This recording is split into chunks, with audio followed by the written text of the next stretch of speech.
500 రూపాయలకే గ్యాస్ ఇచ్చి ఆ గ్యాస్ కూడా మూడదాకా రేషన్ కార్డులే ఇవ్వాలి కాంగ్రెస్ పార్టీ. అంతకుముందు కాంగ్రెస్ పార్టీ తిట్టి మేము తిట్టాం. ఏమని దాదాపు 10 లక్షల మంది రేషన్ కార్డు కోసం దరఖాస్తు చేసుకున్నారు. రేషన్ కార్డులు ఇవ్వాలని చెప్పండి. రేషన్ కార్డులు ఇవ్వకుండానే మొదట రేషన్ కార్డులు ఉన్న వరకే 500 రూపాయలు గ్యాస్ అన్నారు. మళ్ళీ ఇప్పుడు ఏమంటున్నారు, మహిళల పేరు మీద గ్యాస్ కనెక్షన్ ఉంటేనే ఫ్రీ ఇస్తామంటున్నారు. నాకు తెలిసి దాదాపు 90 లక్షల గ్యాస్ కనెక్షన్స్ ఉన్నాయి. కొంత అటు ఇటు కావచ్చు. తన 50% పురుషుల పేరు మీద ఉన్నాయి.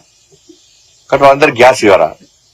గ్యాస్ ఇచ్చేది పెద్ద మహిళల పేరు మీద పురుషుల పేరు మీద అని కాదు. గ్యాస్ 500 రూపాయలకే ఇస్తాను, గ్యాస్ ఇస్తున్నారు.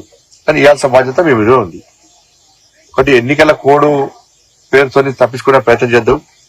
వెంటనే 6 గ్యారెంటీలను అమలు చేయాలి. చిన్న చిన్న హామీలు నెరవేర్చి మేము నెరవేరుస్తున్నామని చూడురి, మీతో నెరవేరుస్తామని చెప్పి వాళ్ళు చేసే ప్రయత్నం చేయదు. వాళ్ళ ఫస్ట్ హ్యాండ్ సాలరీస్ ఇస్తే సంతోషమే. పోయినసారి చేశారు.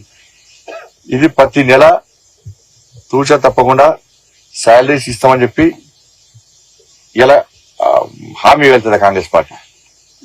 ఎన్నికలున్నా ఎన్నికలు లేకుండా ప్రతి నెల ఫస్ట్ హ్యాండ్ శాలరీస్ ఇవ్వాలి, పెన్షన్స్ ఇవ్వాలి. ఇస్తే స్వాగతిస్తాం. మేము ఇవ్వకుండా తిరగబడతాం. దాన్ని కాంగ్రెస్ పార్టీ గుర్తుంచుకోవాలి. ఎందుకంటే బీఆర్ఎస్ పార్టీ కాంగ్రెస్ పార్టీ రెండు కుమ్మక్కైనాయి.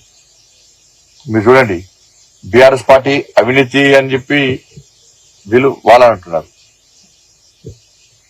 వీళ్ళ విషయంలో కూడా వాళ్ళు కాళేశ్వరము మేడిగడ్డ అంటే వీళ్ళు పాలమూరు రంగారెడ్డి కృష్ణా జలాశయం వీళ్ళు అంటున్నారు.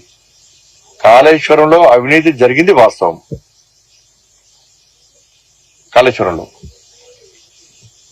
National dam safety authority team వస్తున్నది. గతంలో వచ్చిపోయింది. విజిలెన్స్ కమిటీ రిపోర్ట్ ఇచ్చింది, ఎక్స్పర్ట్ కమిటీ రిపోర్ట్ ఇచ్చింది. అవినీతి జరిగింది వాస్తవం. జరిగిన తర్వాత విచారణ మళ్ళా దాన్ని ఇంకా టైంపాస్ బీఆర్ఎస్ కాంగ్రెస్ పార్టీ ఎందుకు చేస్తున్నది?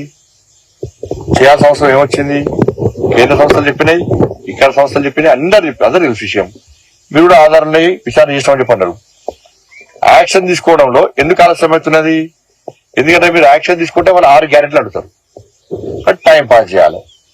టైం పాస్ అంటే వాళ్ళు మీరు ఏం ఆరోపణలు చేయాలి? పాలమూరు రంగారెడ్డి వాళ్ళు ఆరోపణలు చేయాలి.